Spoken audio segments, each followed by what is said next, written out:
Kubor ka Batisi TV. Lawan Rashapi da ka Frank Motors. The dark is here to rule. As a parent, I know my child needs more space to play and to learn. A school which learns him better and teaches him better, where he finds live models for love, affection and dedication, where he can nurture his individuality and be a future leader. And here's where I stand. Blessings International School, Tirukurakkundram, Chengalpet. For admissions, contact 9688999811 8012553412 73730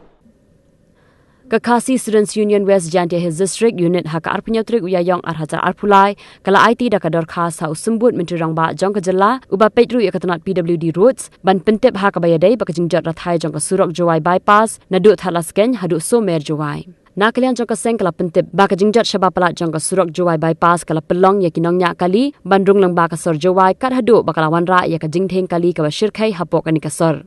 Haka bayadai bakani ka seng kala kerpat yo sumbut menteri rangba ban pha maramot no mardor kenang baki Paidbah kin yo ban penon kam no khamklo ya ka Surok Jowai bypass ka balong ru ubut lum jong ka lek kawan bat ka ra ka rong jong ki Paidbah ka east bat ka west jante his string haka bayadai bot Surok bypass ila yo ban nyekren ban nyekendo kenyi kendo kalong basong tenat ban kaliang jong minister ban buram jongi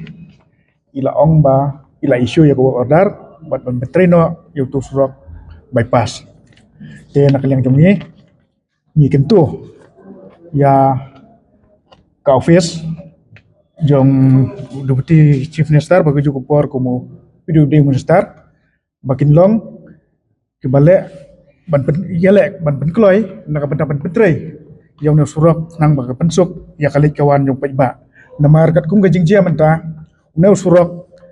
khamtam gi kalirit kim long shu banyai na gitu kijaka bat longba jong kane ke jinsneu jong no Surok kala penkhap ngi aru ya ka Sor Jowai namar gi kali gi badai yai nang to kim long shu banyai ilayat bet na gitu ki Surok ki ban mi se Jowai tene kaliang jongi ni kerman scam ba longba ke jingkular jong minister bodon borom jongi ba ile anoi chai na ka benta ban pensuk ya Paidbah